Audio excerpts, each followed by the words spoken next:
Alors, bonjour tout le monde. Aujourd'hui, on va définir le cercle trigonométrique et, un peu plus loin, nous allons parler des coordonnées cartésiennes d'un point sur un cercle si on connaît l'angle qui définit sa rotation. Alors tout d'abord, le cercle trigonométrique, on va en donner la définition, mais on va l'étudier un peu plus tard. Juste, on va le définir pour l'instant. Alors, c'est le cercle centré à l'origine, donc ça c'est bien important, du plan cartésien et dont la mesure du rayon est de une unité. Donc c'est un cercle bien simple, centré à l'origine du plan cartésien, rayon de une unité. Ça ne peut pas être plus simple que ça. Mais il est fort utile. Dans le fond, c'est pas compliqué. Dans tout le chapitre de trigonométrie, ça va être probablement notre outil le plus important après la définition de sinus, cosinus et tangente. On va toujours se référer au cercle trigonométrique. On va expliquer pourquoi plus en détail un peu plus loin. Tout point sur le cercle trigonométrique porte un nom et ça s'appelle un point trigonométrique. Au niveau de l'équation de ce cercle-là, je vais vous la donner telle quelle. C'est plus en classe que je vais l'expliquer plus en détail. Mais l'équation du cercle trigonométrique, c'est pas bien compliqué. C'est x à la 2 plus y à la 2 égale 1. Encore une fois, je ne veux pas que ça fasse l'objet de cette capsule-là de pourquoi expliquer que c'est x2 plus y2 égale 1. Mais grosso modo, je vous le donne là. En classe, je vous l'expliquerai plus en détail. Maintenant, les coordonnées d'un point sur un cercle selon l'angle de rotation. Donc, autrement dit, si je connais la mesure de l'angle de rotation, est-ce que je peux trouver les coordonnées cartésiennes d'un point sur un cercle? Autrement dit, c'est ça qui va nous intéresser. Alors, j'ai fait un petit dessin ici où j'ai placé deux cercles. Tous les deux sont centrés à l'origine du plan cartésien. J'ai plutôt zoomé, moi, sur le premier cadran parce que c'est plutôt là-dessus, moi, que je veux m'arrêter, que je veux regarder avec vous. Le cercle vert, c'est le cercle trigonométrique, donc qui est centré à l'origine et son rayon mesure une unité. C'est écrit ici. Et le cercle rouge, lui, c'est un cercle quelconque. Ce n'est pas le cercle trigonométrique. Son rayon mesure R, qui est donc une mesure quelconque, qui n'est pas 1. Donc, ce n'est pas le cercle trigonométrique. Mais je vais quand même m'y intéresser aussi, parce que ça va être quand même intéressant de comprendre de façon plus générale comment ces choses-là se passent. Mais, grosso modo, commençons par le cercle trigonométrique. Alors, j'ai placé un point trigonométrique. C'est un point sur le cercle trigonométrique. Il est défini à l'aide d'une rotation θ et c'est un angle au centre ici qui définit une rotation. Alors, souvenez-vous que le côté initial de l'angle de rotation, c'est toujours la partie croissante de l'axe des abscisses. Ma rotation θ, elle est ici. Habituellement, je la connais. Donc, si je la connais, est-ce que je suis capable de trouver les coordonnées cartésiennes du point P? Donc là, moi, je n'ai pas mis de valeur pour θ. J'ai juste mis θ en général, mais si, admettons, θ valait 48 degrés, est-ce que je pourrais connaître les coordonnées x, y de ce point-là? Donc, c'est ça qui est un peu le travail qui nous attend. Mais vous allez voir, ce n'est pas bien compliqué. Alors, c'est quoi les coordonnées cartésiennes d'un point, dans le fond? C'est sa distance par rapport à l'axe des x et c'est sa distance par rapport à l'axe des y. Okay? Donc, autrement dit, ça c'est l'abscisse du point P, ça c'est l'ordonnée du point P. Et évidemment, ça forme un angle droit. Donc, j'ai un triangle rectangle. Alors, si je connais l'angle de rotation θ, est-ce que je suis capable d'aller trouver l'abscisse et l'ordonnée du point P? Ben oui, évidemment, ça va être les rapports trigonométriques qui vont me les donner. Si tu connais un angle et l'hypoténuse, si on connaît l'hypoténuse et l'angle, est-ce que je peux trouver les coordonnées des... En fait, pas les coordonnées, mais les mesures des cathètes? La réponse, c'est bien sûr. Donc, l'abscisse du point P, ça va être avec le rapport cos que je vais l'obtenir. Alors, parce que c'est le côté adjacent à mon angle. Alors, si je fais le cosinus de l'angle de rotation, ça correspond le rapport entre côté adjacent, abscisse du point P, sur hypoténuse, qui est 1.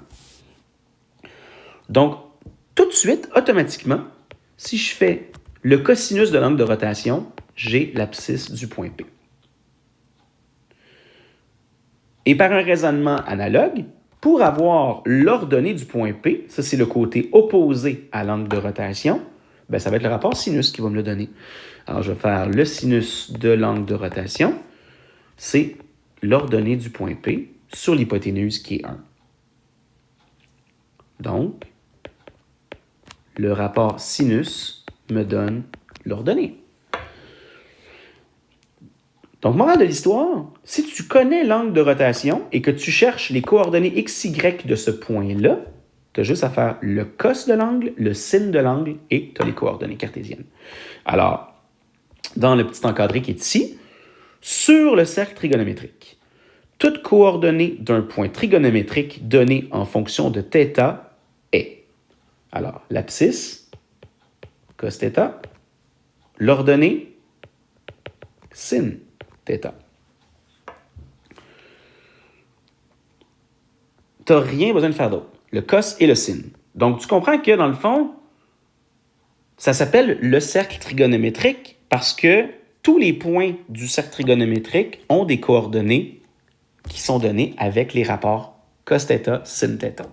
Donc, c'est facile de trouver toutes les coordonnées cartésiennes de tous les points sur le cercle si tu connais l'angle de rotation. Tu fais juste le cos et le sin et c'est réglé. Dans un cercle de rayon R, donc un cercle centré à l'origine, mais de rayon quelconque, R, je vais changer de couleur, je vais me mettre en rouge. Alors, c'est un peu le même raisonnement, c'est juste que là, l'hypoténuse ne mesurera pas 1, elle va mesurer R. Alors, ici, si je voulais les coordonnées cartésiennes du point Q, évidemment, il faut que je connaisse les mesures du rayon, ça va de soi. Donc, si je cherche les coordonnées cartésiennes du point Q, ici, alors, ça, c'est l'ordonnée du point Q. Ici, j'ai l'abscisse du point Q. Encore une fois, c'est sûr que ça nous prend un angle de rotation et évidemment, ça va nous prendre la mesure du rayon. Là, si on n'a carrément pas le choix, si on ne connaît pas la mesure du rayon, on ne sait pas dans quel cercle on est, alors ça n'a pas de sens. Alors, si tu cherches l'abscisse du point Q, cette mesure-là, c'est le côté adjacent à l'angle θ. Alors, ça va être le cos de θ va être égal à l'abscisse du point Q sur la mesure du rayon. Alors, R cos θ, R fois le cos de θ, c'est l'abscisse du point Q. Et pour obtenir l'ordonnée du point Q, ça va être le sinus. Sinus de θ, c'est l'ordonnée du point Q sur le rayon. Et donc, R fois le sinus de θ, c'est l'ordonnée du point Q.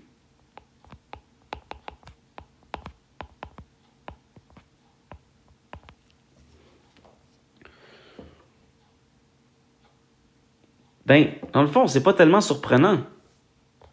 R cos θ, R sin θ. Pourquoi? Parce que ce sont des triangles semblables. Hein? Ce sont des triangles semblables par AA, deux triangles rectangles ayant un angle en commun. Le rapport de similitude, c'est R. Bon, j'ai une notification Outlook, c'est merveilleux.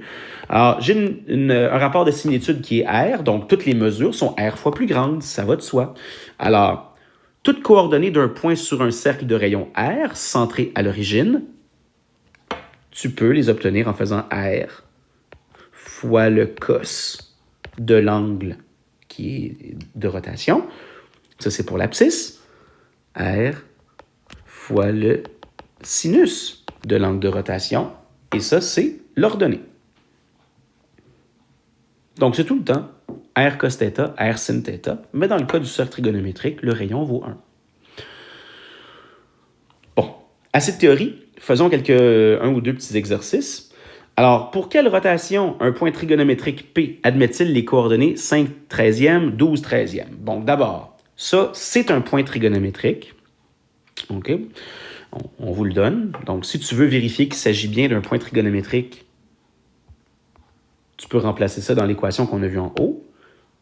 5 13e à la 2 plus 12 13e à la 2, est-ce que ça fait bien 1? La réponse, c'est oui. OK? Alors ça, vous pourrez le vérifier si vous avez un petit doute là-dessus. Moi, c'est pas ça l'objet de la question. L'objet de la question, c'est on veut connaître l'angle de rotation qui me positionne le point à ces coordonnées-là. Ben, il y a plusieurs manières de répondre à cette question-là. Hein. D'abord, on peut dire que 5/13e, c'est l'abscisse du point trigonométrique, donc ça correspond au cos de θ. Alors, tu peux dire que 5/13e égale cos θ. Et donc, θ, ça serait cos moins 1 de 5/13e. Tout simplement. Et là, ça va nous donner la valeur de la rotation θ. Alors là, il faut prendre notre calculatrice. Bon. Là, maintenant, est-ce qu'on la met en radians ou en degrés? Ce n'était pas spécifié dans la question, donc techniquement, on est libre de choisir l'unité de rotation de notre choix. Moi, je vais le mettre en radians parce que, comme je vous dis, on va toujours travailler en radians, donc je vais prendre cette habitude-là maintenant. Donc, je vais faire cos moins 1 de, ici, 5/13e. Et ça donne 1,176 radians. Donc, ici, la réponse. θ égale 1,176. Je n'ai pas besoin d'écrire rad parce que par défaut, les angles sont en radians, comme je vous l'expliquais. En passant, comme je vous disais tantôt, ce n'est pas la seule méthode pour répondre à cette question-là, parce que dans le fond, j'aurais pu faire le même travail, mais avec 12/13e et le rapport sin.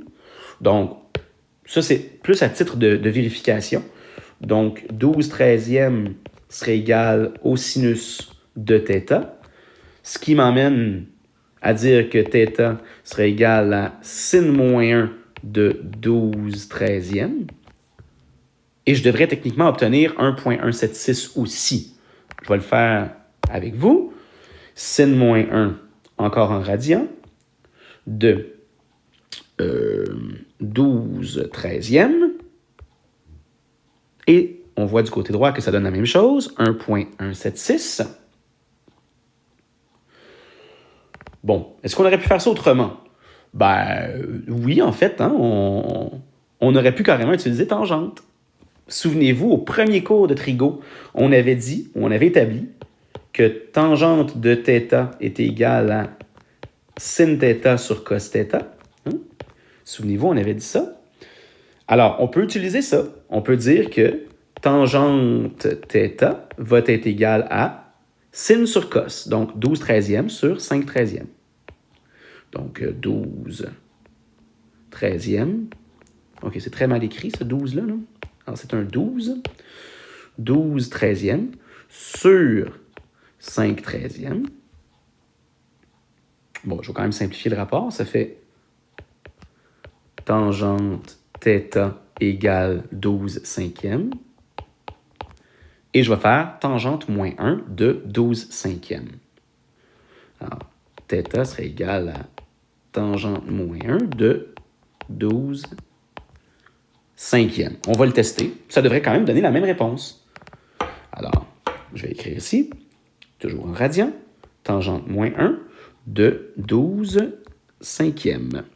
Oups, là j'ai comme fait plein de choses là, ici. Là. En fait, tangente moins 1, je vais recommencer, de 12/5e. Et ça donne bien le même résultat, 1,176. Donc, on l'a fait de 3 façons différentes. J'espère qu'on est convaincu. Encore une fois, ça aurait pu être fait en degrés, mais là, il n'y avait pas de précision à ce niveau-là dans la question. Encore 2 petits exercices ici, peut-être, pour compléter ça. Exercice 1. Déterminer si les points suivants sont situés sur le cercle trigonométrique. Donc, dans le fond, on n'est pas certain, on veut le vérifier. Donc, encore une fois, on va le vérifier, mais cette fois-ci avec l'équation du cercle trigonométrique, x2 plus y2 égale 1. Parce que là, il n'est pas question de rotation de θ. On veut juste faire une vérification.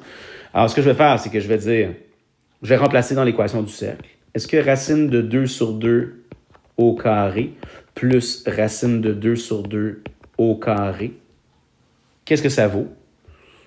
Dans le fond, racine de 2 sur 2 au carré, ça vaut 2 quarts plus 2 quarts. Alors, ça donne bien 1. Alors, oui, c'est vérifié, ça donne 1. Et je m'excuse en passant, je vois que j'ai lu un peu rapidement, il y avait un moins ici. Est-ce que ça change quelque chose? Pas vraiment. Je le rajoute ici, mais étant donné que c'est porté au carré, ça disparaît. Donc, cet oubli-là n'était pas... ça n'influençait pas, ça n'invalidait pas ma réponse. Et le point B, 4 tiers, 3 quarts. Ben là, j'ai même pas besoin de faire de vérification. Je vois que l'abscisse du point B est supérieure à 1. Hein? L'abscisse du point B est supérieure à 1. Donc, il est plus loin que la mesure du rayon du cercle. Donc, ce n'est pas un point trigonométrique, assurément.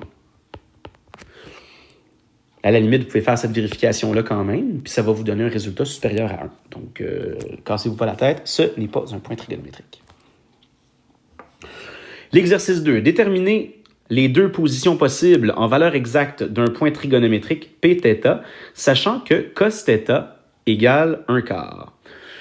Bon, alors, on vous dit que le point Pθ est un point trigonométrique. Alors, nécessairement, il est sur le cercle trigonométrique. Je vais le dessiner.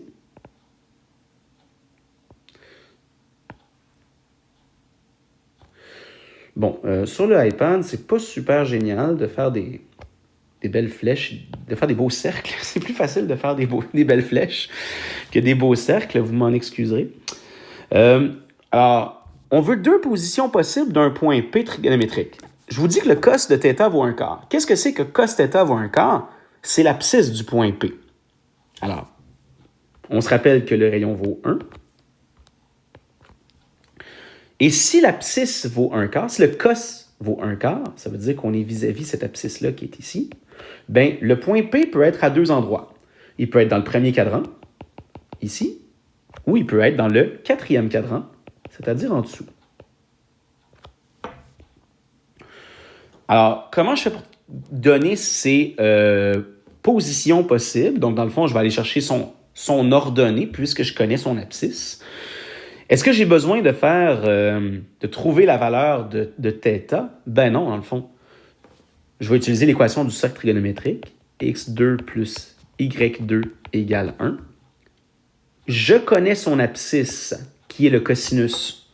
C'est 1 quart.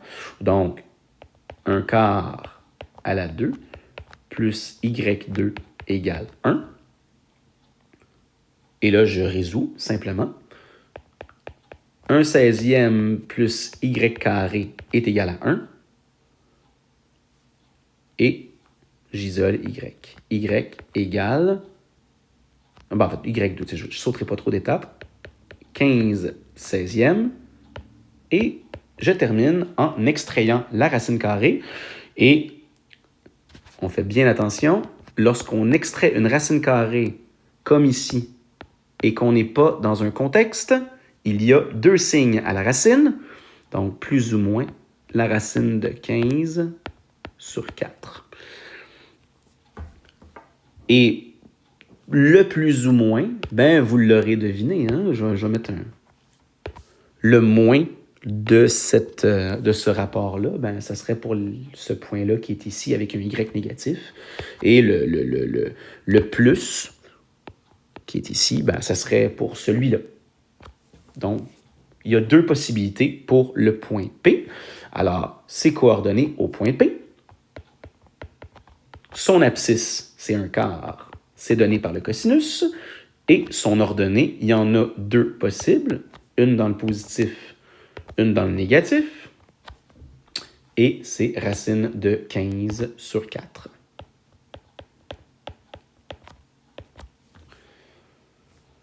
Voilà. Donc, ça fait le tour pour cette capsule. La prochaine capsule, elle va être fort importante. On va compléter ensemble tout le cercle trigonométrique, tous les points particuliers du cercle trigonométrique. On va les placer, on va les donner, on va les expliquer et on va donner les coordonnées également de tous les points qu'on a besoin de connaître sur le cercle trigonométrique pour la suite de notre chapitre.